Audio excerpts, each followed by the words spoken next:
राम कृष्ण शरणं राम कृष्ण शरणं राम कृष्ण शरणं शरणे प्रभु राम कृष्ण शरणं राम कृष्ण शरणं राम कृष्ण शरणं शरणे प्रभु कृपा हि केवलं कृपा हि केवलं कृपा हि केवलं शरणे।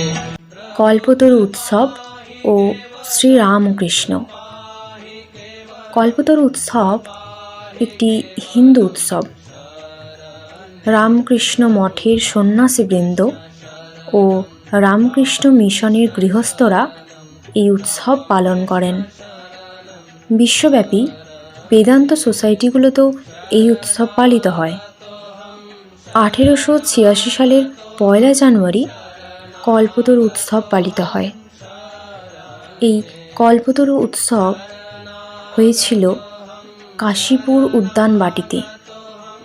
এই কাশীপুর উদ্যানবাটি রামকৃষ্ণ মঠ ও মিশনের একটি শাখা কেন্দ্র। এই কেন্দ্রটি উত্তর কলকাতার কাশীপুর অঞ্চলে অবস্থিত। রামকৃষ্ণ পরমহংস 1885 সালের 11 ডিসেম্বর থেকে 1886 সালের 16 আগস্ট তাঁর প্রয়াণ পর্যন্ত কাশীপুর উদ্যানবাটিতে বাস করেছিলেন। এই মঠেরই বাগানে একটি আম গাছের তলায় দাঁড়িয়ে 1886 সালের 1 জানুয়ারি তিনি তাঁর গৃহস্থ শিষ্যদের আশীর্বাদ করেছিলেন।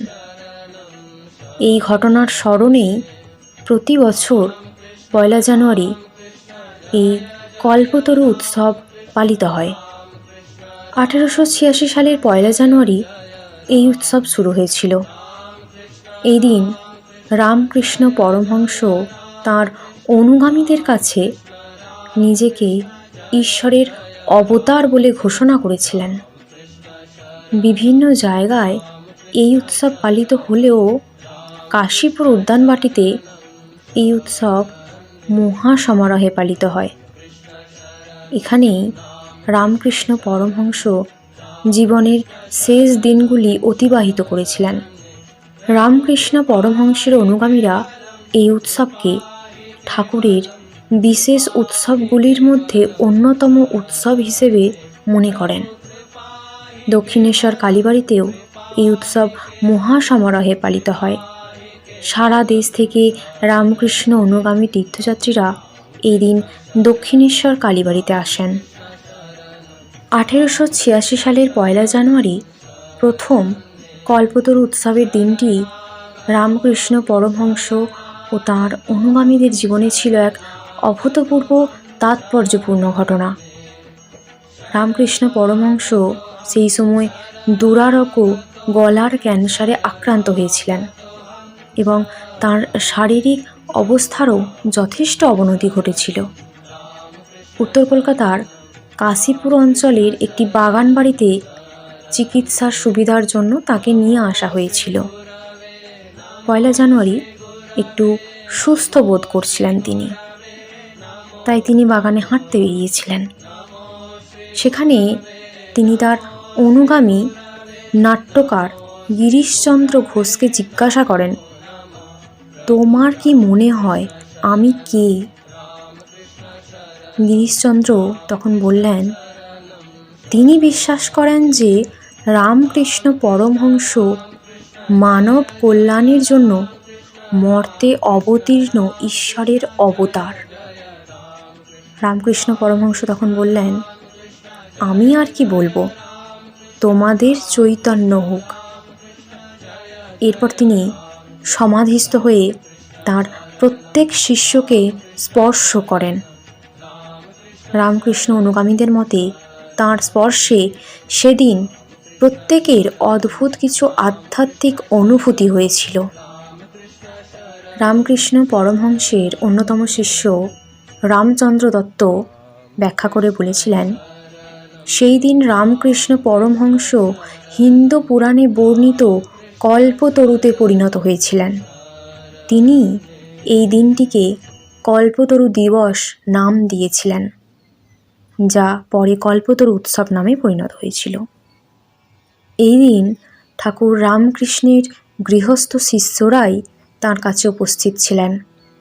তাঁর সন্ন্যাসী শিষ্যেরা সেই দিন তাঁর কাছে ছিলেন না। 1886 সালের 1 জানুয়ারি ঠাকুরের শরীরে মারণ রোগ বাসা বাঁধলে ডাক্তার মহেন্দ্রলাল সরকারের নির্দেশে তিনি নিজেকে গৃহবন্দী রাখেন প্রায় 1 মাস। 1886 খ্রিস্টাব্দের 1 জানুয়ারি কাশীপুর উদ্যান বাড়িতে উপস্থিত রয়েছেন প্রায় 30 জন মতো গৃহী ভক্ত, সকলে হাতে ফুল নিয়ে উপস্থিত। আজ ঠাকুরের দর্শন পাওয়া যাবে। ঘড়ির কাঁটায় তখন ঠিক দুপুর 3টে। দোতলা ঘর থেকে নেমে এলেন বাগানে, পরনে সেই চিরাচরিত পোশাক, লাল পেরে ধুতি। উপস্থিত গৃহী ভক্তরা তাঁদের হাতে রাখা ফুল ঠাকুরের চরণে অঞ্জলি দিতে থাকেন। কথিত আছে ঠাকুর তখন নাট্যকার গিরিশ ঘোষকে বলেন, হ্যাঁ গো, তুমি যে আমার নামে এত কিছু চারিদিকে বলো, তো আমি আসলে কি? গিরিশ ঘোষ উত্তর দিলেন, তুমি নররূপধারী পূর্ণ ব্রহ্ম ভগবান। আমার মতো পাপী তাপীদের মুক্তির জন্যই তোমার মর্তে আগমন। সবাই তখন ঠাকুরের চরণ স্পর্শ করল। তখন ঠাকুর বলেছিলেন, তোমাদের চৈতন্য হোক। কিন্তু এদিনের উৎসবকে কল্পতরু কেন বলা হয়? এর জন্য অবশ্যই আমাদের পুরাণে ফিরতে হবে। হরিবংশ পুরাণে কল্পতরুর উল্লেখ রয়েছে। দেবতা এবং অসুরদের মধ্যে সমুদ্র মন্থন হয়েছিল। পুরাণ অনুযায়ী সমুদ্র মন্থনকালে অমৃত, লক্ষ্মী দেবী, ঐরাবত ইত্যাদির সঙ্গে উঠে আসে একটি বৃক্ষ, যাকে পারিজাত বৃক্ষ বলা হতো। পরবর্তীতে দেবরাজ ইন্দ্রের বিখ্যাত নন্দনকাননে স্থান পায় এই পারিজাত বৃক্ষ, এবং সেখান থেকে স্ত্রী সত্যভামার আবদারে শ্রীকৃষ্ণ পৃথিবীতে নিয়ে আসেন এই বৃক্ষকে। এই পারিজাত বৃক্ষকেই কল্পতরু বলা হয়েছে, অর্থাৎ সেই বৃক্ষ যার কাছে যা চাওয়া হয় তাই পাওয়া যায়। কল্পতরু উৎসবের দিন ঠাকুরের ভক্তরা তাকে অবতার রূপে মেনে নেন। কথিত আছে সেদিন উপস্থিত সমস্ত ভক্তের মনোবাঞ্ছা ঠাকুরের কৃপায় পূরণ হয়েছিল। ভক্তদের বিশ্বাস রয়েছে এই দিন ঠাকুর রামকৃষ্ণদেব সকলের মনের ইচ্ছা পূরণ করেন। 1885 সালের শেষ দিক ঠাকুরের শরীরটা প্রায় খারাপ যাচ্ছে। একে গলার রোগ, তাই প্রচণ্ড ঠান্ডা পড়েছে সে বছর। ঠাকুরকে কাশীপুরে শ্রীযুক্ত গোপাল ঘোষ মহাশয়ের বাগানবাড়িতে নিয়ে এসে রাখা হয়েছে চিকিৎসার জন্য। বাড়িটি বেশ বৃহৎ, খোলামেলা। বাড়িটি ঠাকুরের পছন্দ হয়েছে। এই বাড়িতেই দোতলার ঘরে তাঁর সেবা চলছে। সে ঘর সর্বদা তাঁর সন্ন্যাসী সন্তানেরা ঘিরে রাখেন। নিরঞ্জন মহারাজের চোখ এড়িয়ে সেখানে একটি মাছি গলারও উপায় নেই। এত সাবধানতা অবলম্বনের কারণ, ঠাকুরের কথা বলা বারণ। ডাক্তার মহেন্দ্রলাল সরকার বলেছেন, কথা বললেই তাঁর অসুখ বাড়বে। ঠাকুর এই শরীরে ভক্তদের আবদার রক্ষা করার জন্য কথা বলেই চলেছেন, ফলে তার গলার রোগ বেড়েই যাচ্ছে। সেই জন্যই এত সাবধানতা। এই বাড়িতেই একতলায় একটি ঘরে শ্রী মা বসবাস করছেন এবং অলক্ষ্যে থেকে সর্বদা ঠাকুরের সেবা করে চলেছেন। তাঁর চোখ সর্বদাই দোতলায় ওঠার সিঁড়ির দিকে। ওই পথ দিয়েই ভক্তেরা সর্বক্ষণ ওঠানামা করছেন। তাঁদের কথাবার্তার মধ্যেই শ্রীমা ঠাকুরের খবর পাচ্ছেন। না হলে অত ভক্তের ভিড়ে ঠাকুরের কাছে তার যাওয়ার উপায় নেই। ডিসেম্বর মাসের শেষ দিকে ঠাকুর বিছানা ছেড়ে একদমই উঠতে পারছেন না। নরেন্দ্রনাথকে তিনি নানা উপদেশ দিচ্ছেন। তাঁর অবর্তমানে নরেন্দ্রের উপরেই সন্ন্যাসী সংঘের দায়িত্ব তিনি দিয়ে যেতে চাইছেন, কিন্তু গলার স্বর তার দিনে দিনে ক্ষীণ হয়ে আসছে। লাটু মহারাজ ঠাকুরের নিরন্তর সেবা করে চলেছেন।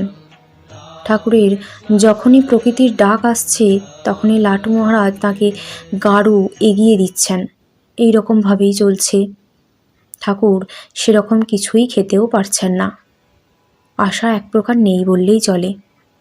শুধু ঠাকুরের ভক্ত নাট্যাচার্য গিরিশচন্দ্র ঘোষ মন খাঁটি করে বসে রয়েছেন।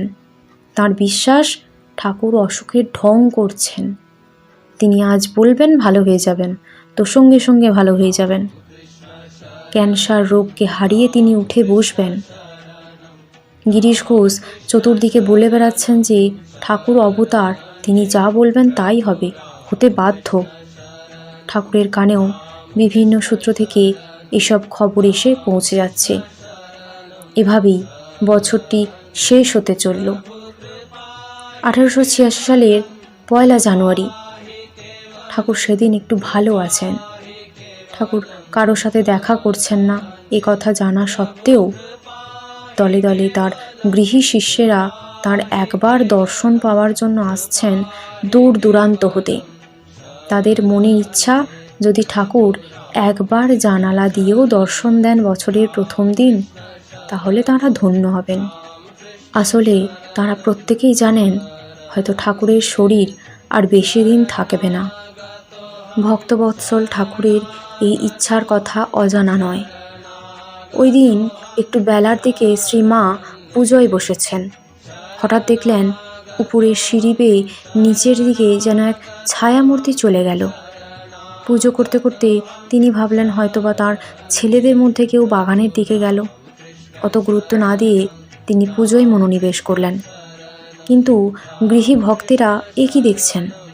নতুন ধুতি পরিহিত, গরমের জামা, সোয়েটার, টুপি পরিহিত ক্ষীণ তনু ঠাকুর স্বয়ং বাগানের পথ পেরিয়ে পায়ে পায়ে তাঁদের দিকে এগিয়ে আসছেন যে। তাঁদের মধ্যে শোরগোল পড়ে গেল। উপরে ঠাকুরের ঘরের জানালা দিয়ে তার সন্ন্যাসী ছেলেরা এই দৃশ্য দেখলেন। কিন্তু তাঁরা ভাবলেন ঠাকুর নিচে নেমেছেন, এই অবসরে তার বালিশ বিছানা একটু রৌদ্র দেওয়া যাক। তাঁরা আর নিচে নামলেন না। ঠাকুর গৃহী ভক্তদের ভিড়ে এসে সেখানে সর্বাগ্রে গিরিশকে দেখতে পেয়ে তাকে শুধলেন, নিজেকে দেখিয়ে, গিরিশ, তুমি এর মধ্যে কি এমন দেখেছ যে লোকজনকে যা তা বলে বেড়াচ্ছ?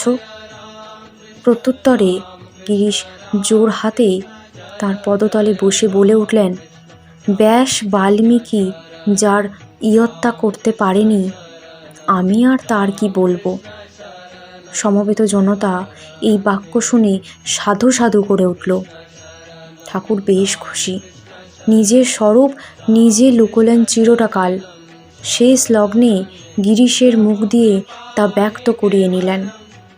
এরপর সমবেত ভক্তমণ্ডলীকে তিনি কিছু বর চেয়ে নিতে বললেন। কেউ অর্থ চাইল, কেউ মোক্ষ চাইল, কেউ অন্য কিছু চাইল। শেষে দয়াল ঠাকুর সেই অনবদ্য কৃপা করলেন তার ভক্তদের। বললেন, তোমাদের চৈতন্য হোক। ভক্তরা সর্বদিকে ঠাকুরকে দেখতে লাগলেন। তাদের মনে অপূর্ব ভাবের সঞ্চার হলো। কেউ হাসতে লাগলো, কেউ কাঁদতে লাগলো, কেউ ভাবাবিষ্ট হলো। ঠাকুরকে ছুঁয়ে দেখার জন্য তাদের মধ্যে হুড়োহুড়ি পড়ে গেল। কেউ তাঁর প্রসাদ থেকে বঞ্চিত হলো না। দয়াল ঠাকুর অকাতরে কৃপা বিলিয়ে সেই দিন সেই যে শয্যা নিলেন, আর তাকে উঠতে দেখা গেল না।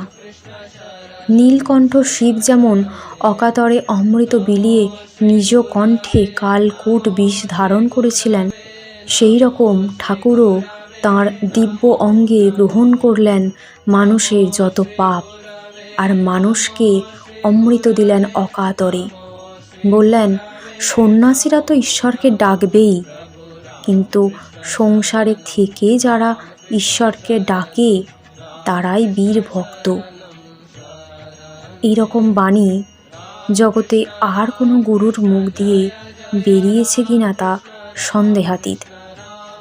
অন্ধকারে পোকার মতো কিলবিল করা মানুষগুলোকে উদ্ধার করতে যুগে যুগে তিনি আবির্ভূত হন।